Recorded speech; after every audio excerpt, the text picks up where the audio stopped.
You speak, but it feels like no one is listening. You're trying to earn respect, but you keep getting overlooked. What if the very things you do to be polite and agreeable are actually stopping you from building the influence you deserve? In this video, we're going to uncover the subtle mistakes, like people-pleasing and oversharing, that are secretly sabotaging your authority. And I'll give you a clear framework to fix them, starting today. Let's be honest, the word influence has gotten a little distorted. For most people, it brings up images of social media stars, charismatic CEOs, or powerful politicians. It seems like this special quality that you're either born with or you're not. But that's a huge misunderstanding of what real influence actually is. Real influence isn't about a fancy title, a massive following, or being the loudest person in the room.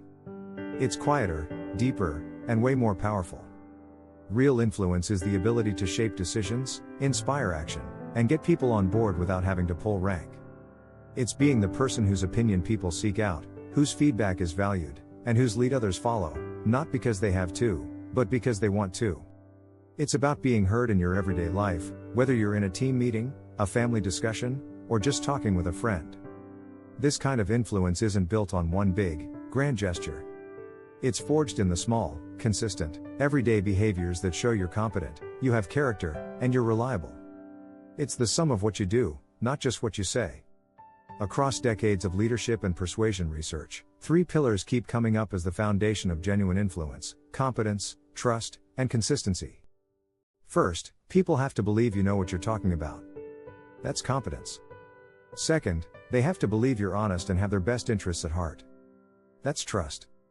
And third, they need to see a predictable pattern of reliable behavior over time.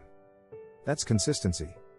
One brilliant idea can be forgotten, but a track record of being dependable builds a reputation that's almost unshakable. The problem is, many of us have habits that unknowingly chip away at these three pillars. We do things we think are helpful or polite, but in reality, they slowly poison our own authority. These aren't huge, career-ending blunders. They're the subtle, quiet habits that kill your influence one small interaction at a time. And today, we're going to break down the most common of these habits and replace them with ones that build real, lasting influence.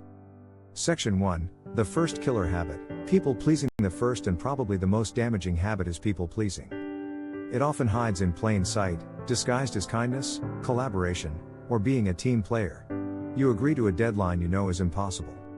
You say yes to another project when you're already swamped. You water down your feedback so you don't ruffle any feathers. You disagree with an idea in a meeting but stay quiet to keep the peace. On the surface, it seems considerate. But underneath, it's poison for your authority. So why is people-pleasing so destructive? Because it makes it unclear where you stand and makes your convictions seem negotiable. When you're constantly bending and adjusting to keep everyone happy, you teach people to see you as a resource to be managed, not a leader to be respected. They might like you, sure, but they won't see you as decisive. Over time, that constant need to be liked makes you easy to ignore. Your yes loses its power because you never say no. Your agreement is meaningless because you never disagree. This habit doesn't just change how others see you, it burns you out. The constant effort of managing everyone's perception is exhausting. It leads to this low-grade resentment that simmers just below the surface. You start thinking, why am I the only one who ever steps up? Or if I don't do it, no one will.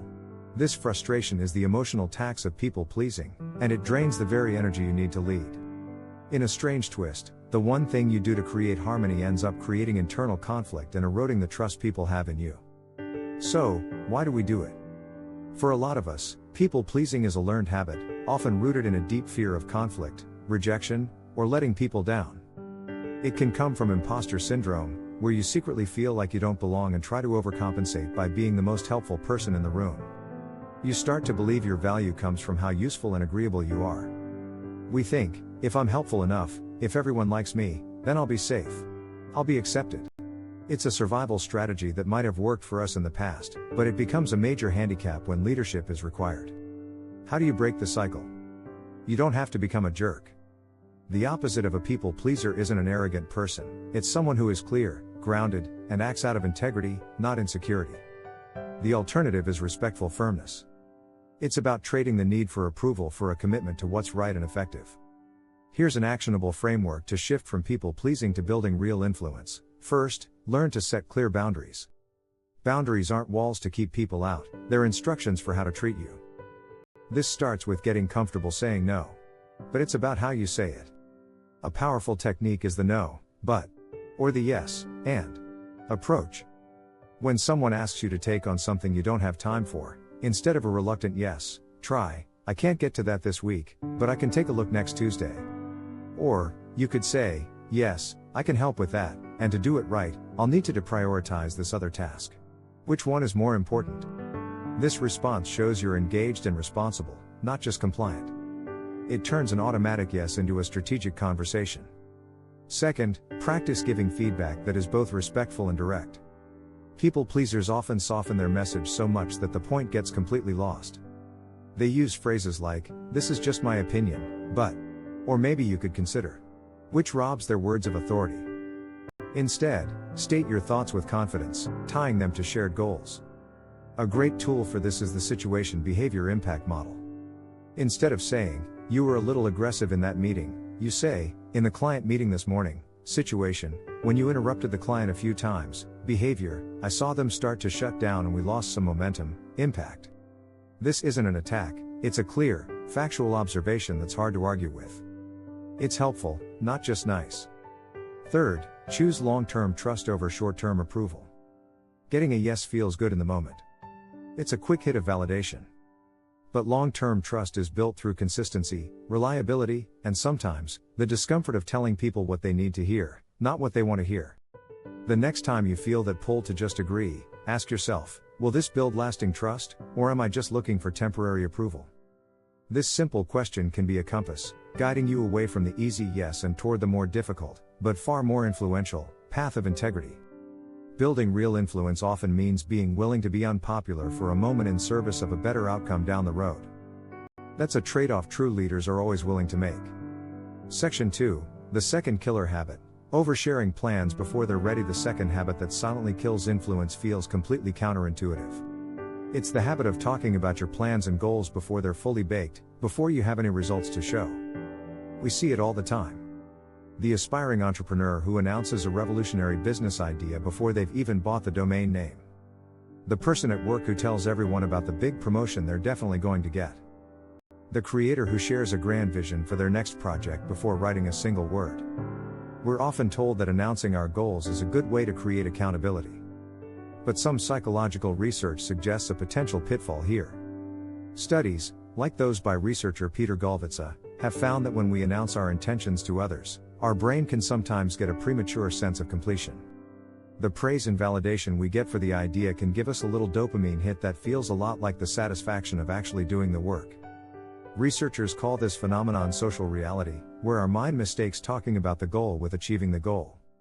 As a result, our motivation to put in the hard work can actually drop. But the damage isn't just about your own motivation. Sharing your plans too early can actively undermine your influence in a few critical ways. First, it invites premature criticism and unsolicited advice. When an idea is fragile and new, it's vulnerable. You haven't worked out all the kinks yet.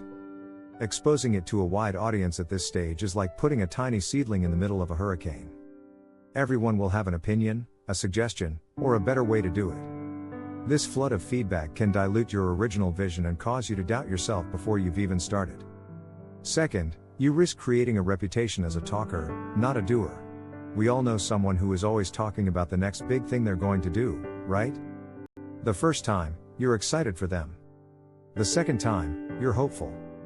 But after the fifth or sixth time, you see a pattern of big announcements followed by nothing. You stop taking them seriously. Their words become cheap.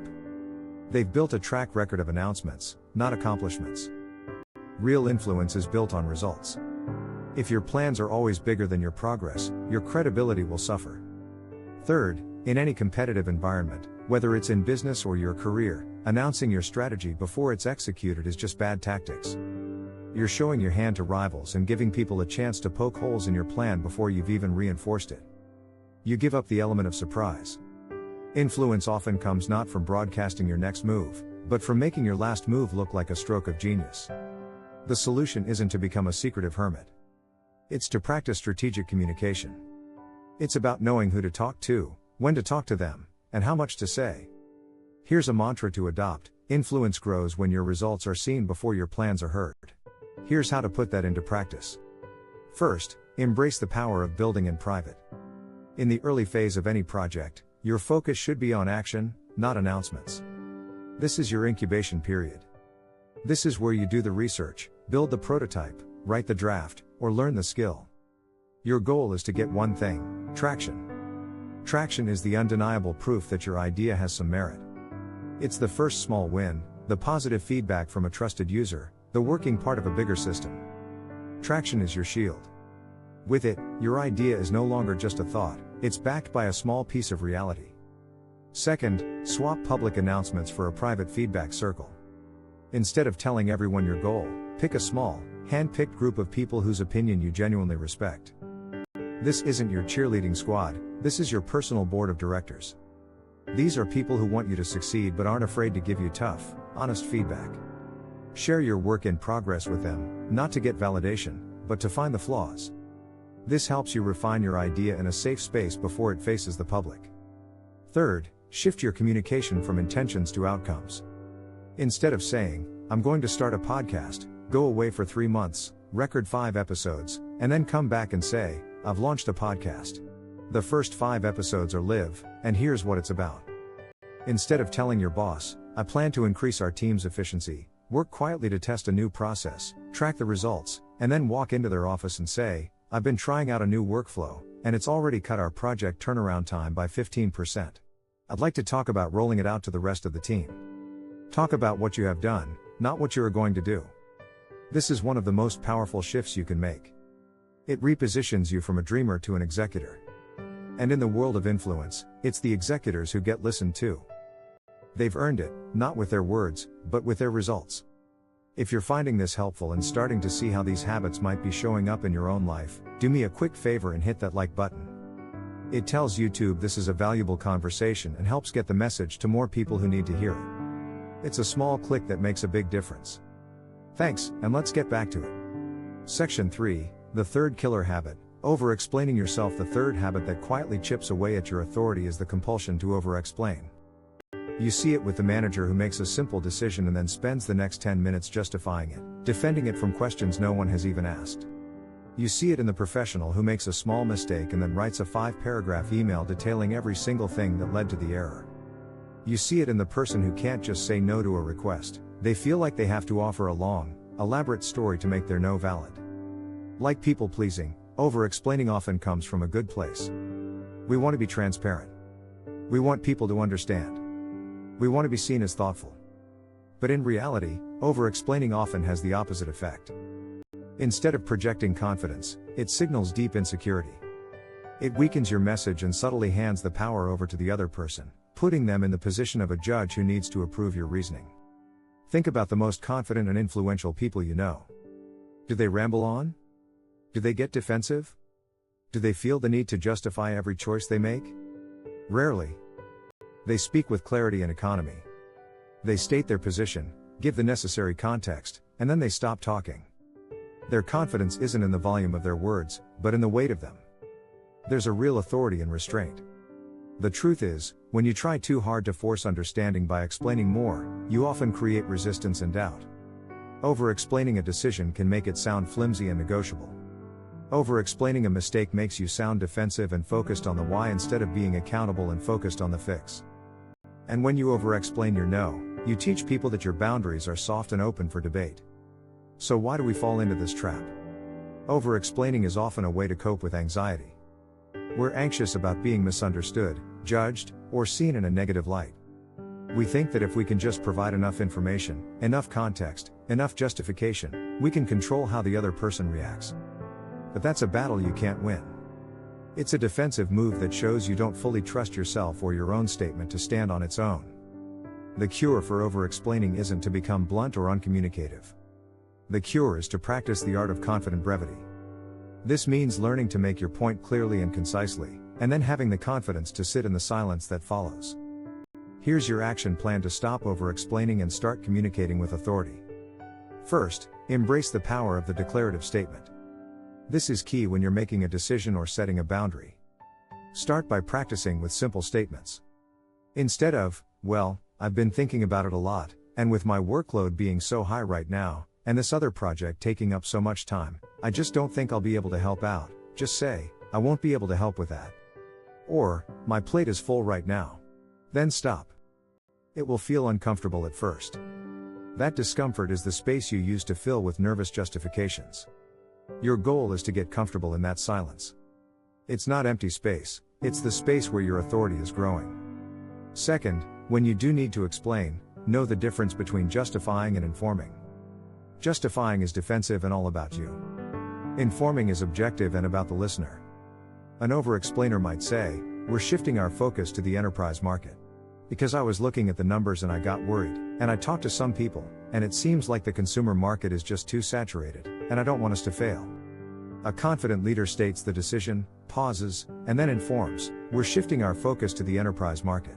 This move allows us to leverage our core strengths in security and scalability, which is what that market is demanding. The first is a nervous monologue, the second is strategic communication. Give the why that empowers, not the why that apologizes. Third, when you make a mistake, use the acknowledge, account, act framework. Don't send that long email. The next time you drop the ball, your communication should be short and forward-looking. 1. Acknowledge, you're right, the report I sent had an error in the final numbers. 2. Account, state the cause simply, without blame or a long story. I pulled from the wrong dataset. 3. Act, focus immediately on the solution. I've already corrected it, and the updated version is in your inbox. I've also added a check to my process to make sure this doesn't happen again. That whole exchange takes 10 seconds. It shows ownership, accountability, and a focus on solutions, all hallmarks of influence. It shows you care more about fixing the problem than protecting your ego. Most managers care less about the mistake than about how you handle it. Over-explaining can make you seem like a liability. A concise, solution-focused response shows you're a leader. Section 4, the fourth killer habit, confusing visibility with credibility. The fourth habit that quietly erodes influence has become a huge problem in our hyper-connected world, confusing visibility with credibility.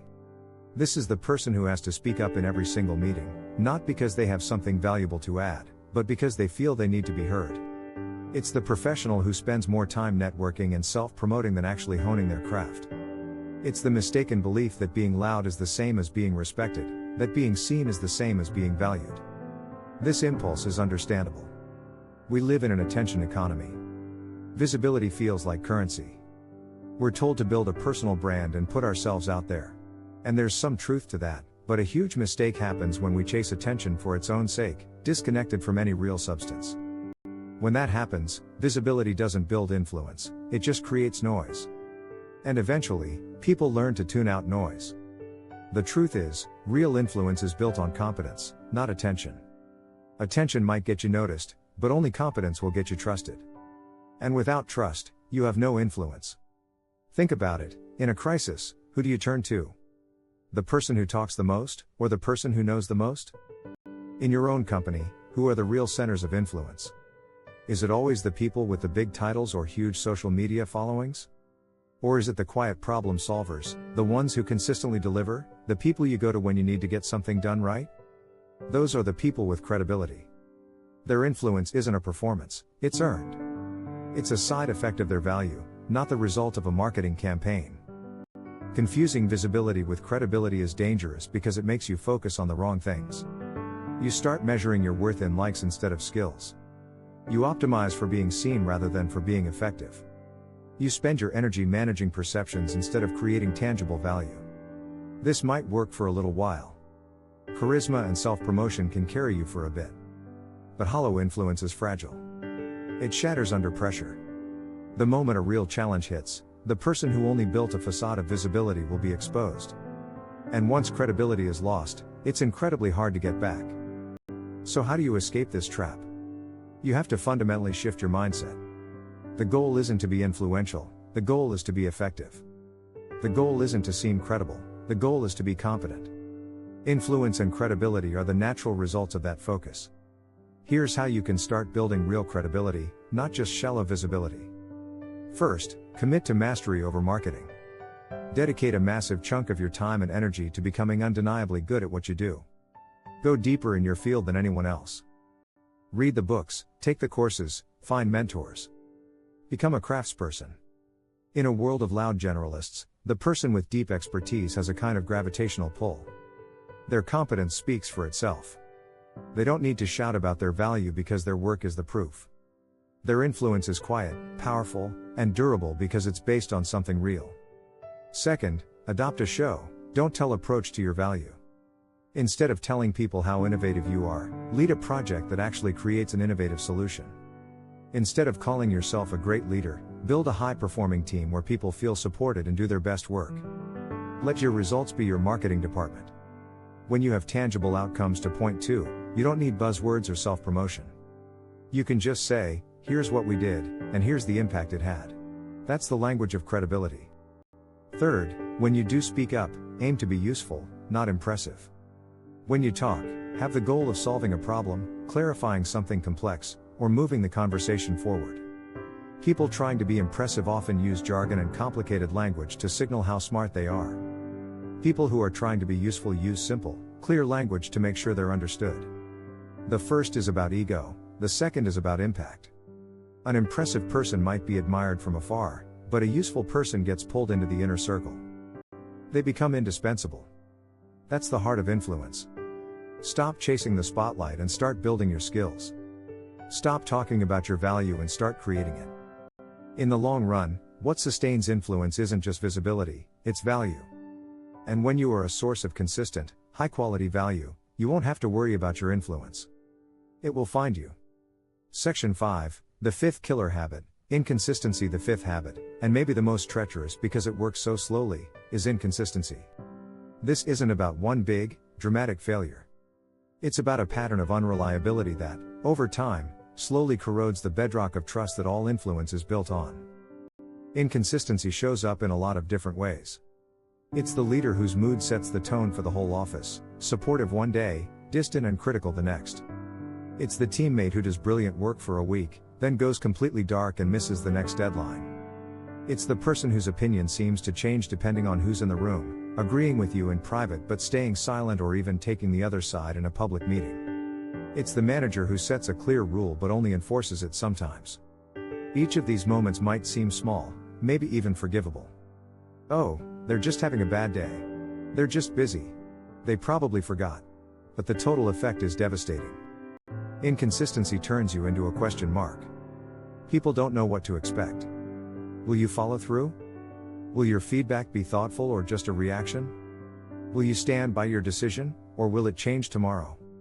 When people can't predict your behavior, they learn to stop relying on you.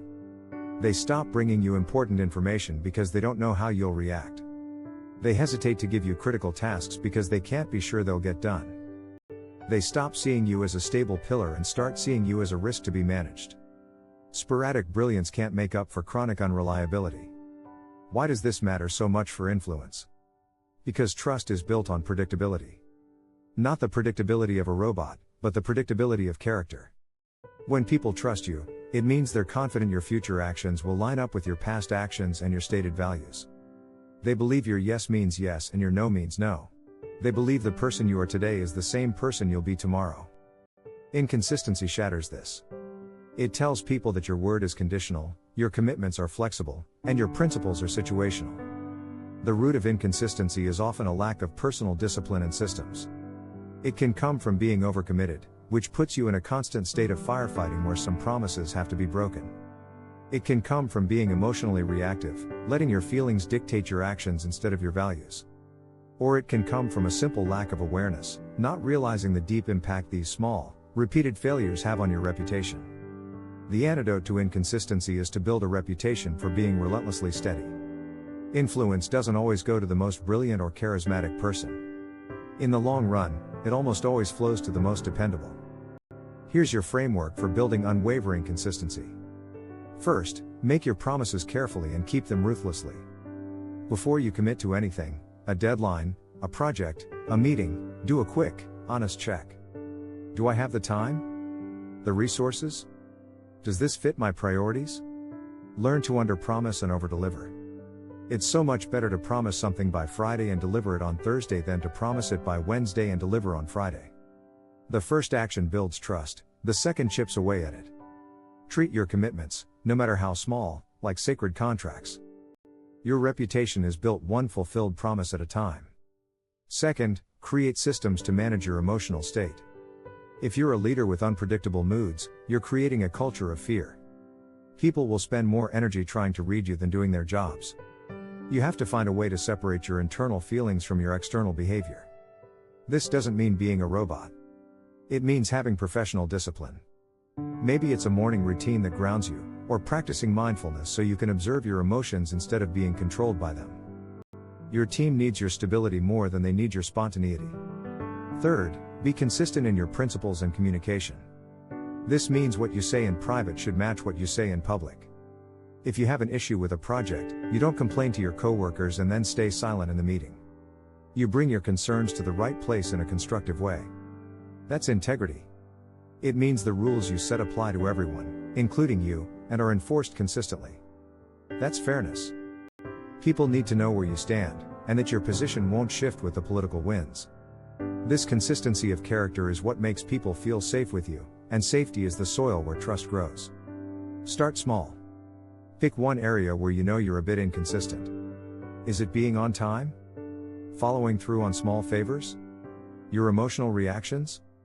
Focus on mastering that one thing. Build the habit of being dependable in that one small way, and then expand from there. Your influence isn't a function of your best day. It's a function of your everyday. Be steady. Be reliable. Be the person everyone knows they can count on. That is the slow, unglamorous, and unstoppable path to real influence. We've covered a lot of ground today. We've pulled apart the myths around influence and exposed the subtle but destructive habits that hold so many people back, the self-sabotage of people-pleasing, the trap of sharing your plans too early, the insecurity of over-explaining, the shallow chase for visibility over credibility, and the corrosive effect of inconsistency. Each of these habits seems small on its own. They're the tiny compromises we make, the little ways we trade long-term respect for short-term comfort. But add them up over time, and they become the reason you feel unheard, overlooked, and undervalued. They are the invisible anchors holding you back from the impact you're meant to have. But here is the most important truth: influence is not a personality trait you're born with. It is a set of skills you can learn and a series of choices you can make. It all boils down to this: real influence isn't built by seeking attention or pleasing everyone. It's the earned result of competence, trust, and consistent delivery that makes others want to listen. It's earned when you have the courage to set a boundary instead of giving a resentful yes. It's earned when you choose the quiet, disciplined work of building over the easy validation of announcing. It's earned when you state your decision with calm confidence and resist the urge to justify yourself. It's earned when you let your results speak louder than your words. And it is earned every single time you follow through, proving yourself to be a reliable and consistent force. Influence isn't about performance, it's about integrity. It's about the alignment of your words, your actions, and your values. The most influential people are rarely the loudest. They are often the most calm, the most clear, and the most consistent. Their authority comes from their character, not a title. Your journey to building real influence starts today, with one small change. So, my question for you is this: as you think about everything we've discussed, what is the one habit that really hit home? Which one will you commit to working on first? Leave a comment below and declare your first step. Writing it down is a powerful act of commitment, and I'll be reading every single one. If this video opened your eyes to a new way of thinking about influence, please subscribe and hit the notification bell. We go deep on these topics every week, giving you practical, psychology-backed strategies to grow your career and your impact. And finally, if you know someone, a friend, a colleague, a team member, who is struggling to be heard and could use this message, please share this video with them. It could be the conversation that changes everything. Thank you for your time and attention. Now go out there and start building the influence you deserve.